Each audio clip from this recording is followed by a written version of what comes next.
Hey, so today I'm just doing my assessment 3 on emerging technologies. So I've chosen self-driving vehicles or autonomous vehicles. So basically the topics I'm going to cover are what are they, the history, the advantages, the disadvantages, the obstacles they overcome, the stats, and then just the potential applications and basically from assessment 2, and then just a quick reference. So what are they? Self-driving vehicles are also known as autonomous vehicles. Autonomous vehicles are part of a group called autos, which is basically everything that a human can do, but a robot can do because it's automated. Autonomous vehicles are vehicles that drive themselves, obviously, from point A to point B.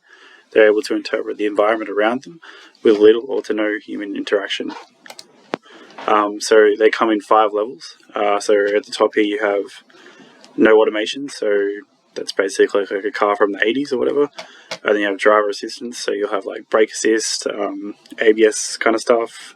Then you go into more advanced ones as you go up to level 5, which is full automation. I think I said 5 levels, but there's actually 6, so 0 to 5. So a little bit about the history. This isn't really new at all. It's been around for years, before even cars actually. Like, when the car was invented, they're like, hey, let's automate it. So in the 1930s, a man named Norman Bell Gates came up with an idea of guiding the car with electromagnetic fields generated by magnetized metal spikes in the road. By the late 1950s, General Motors adapted the idea and then made it, put sensors on the car and then it made the car turn in either direction. So in 1970s, this Japanese company called Takaspa Mechanical Engineering, they decided to use a camera system instead. The camera system would relay data to this computer that would process images of the road. It was pretty slow at the time because, computers were just getting invented, I guess, so it was not so great. So then in the 1980s, Mercedes-Benz kind of took on the idea with a guy named Ernest Dickmans.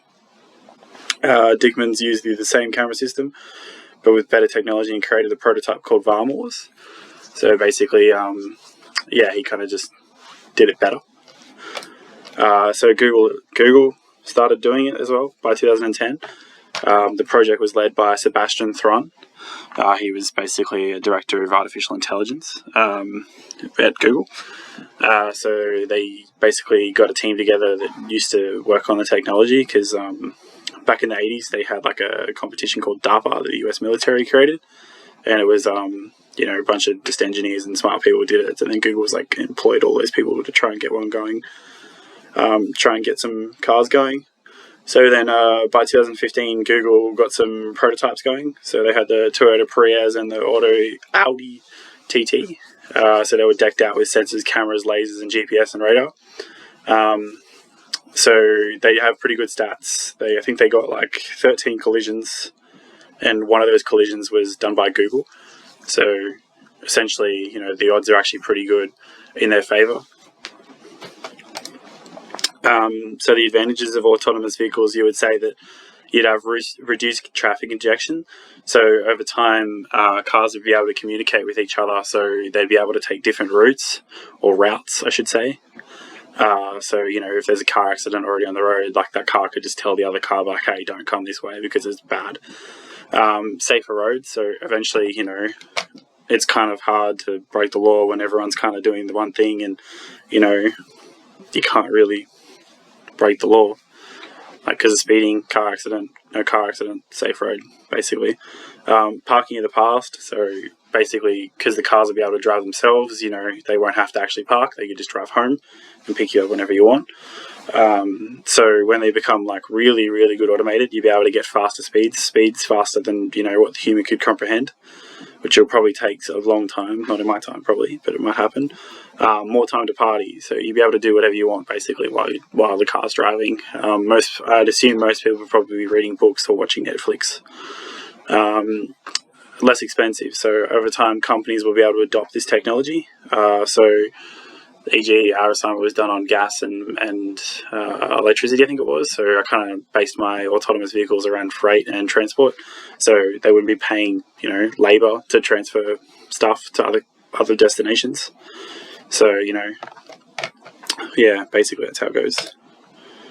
At the moment, the disadvantages would be that it's unaffordable. So commercially viable, it costs quite a bit of money to buy a fully autonomous vehicle or level 4 autonomous vehicle.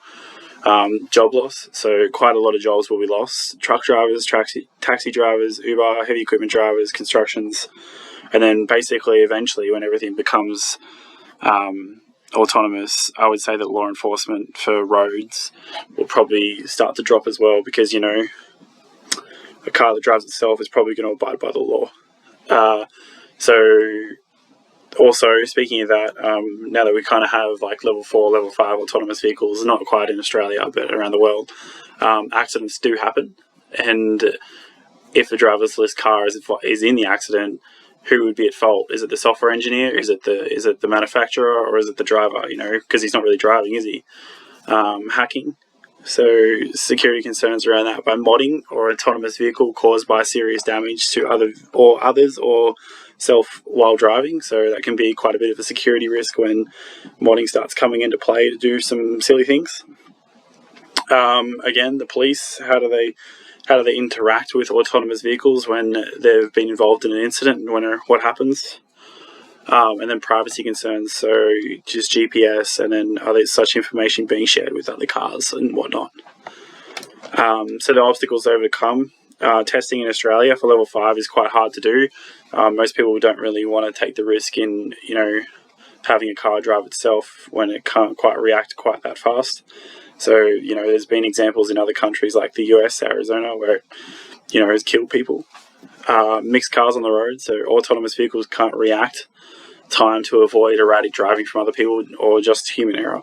So it's there, but it's not there, if you know what I mean. Like, it takes a while.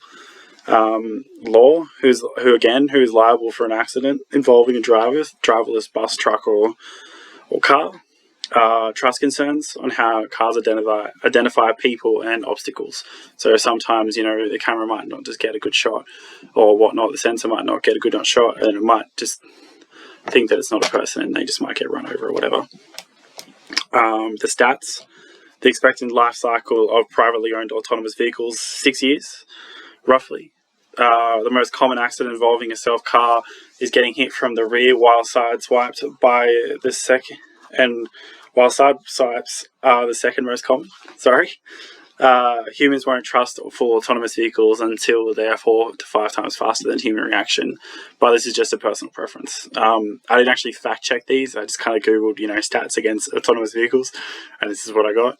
So don't take my word for it. Sorry about that. The features. So obviously the car drives itself. That's kind of the go-to thing. The attributes. It's futuristic looking, I guess. Have you seen those Cybertrucks? They're pretty cool. And then the potential applications, I would say that Netflix and Ride, because it's turning into like more of a smart car, you'd be able to run all sorts of apps through the dashboard.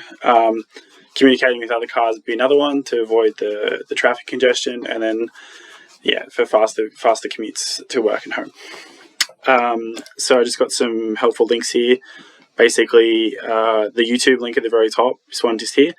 It's actually a really good video. It's 10 minutes long. It's about a guy that talks about autos or autonomous stuff, and he basically compares horses to cars and says, when cars came in, the horse population dropped by like this much because they were no longer needed and whatnot.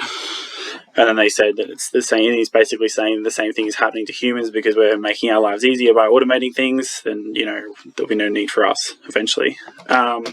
This second link is a massive PDF file on autonomous vehicles and the stats, statistics, all that kind of stuff. It's about 100 pages long. I had a quick read. It's quite long. And then the rest is basically junk. Well, I wouldn't say junk, I got all the information from there, but the first 2 links are probably the most helpful. And then I got one more just here, these 3 just here. Thank you. That was my presentation. Sorry if I spoke too fast. Bye.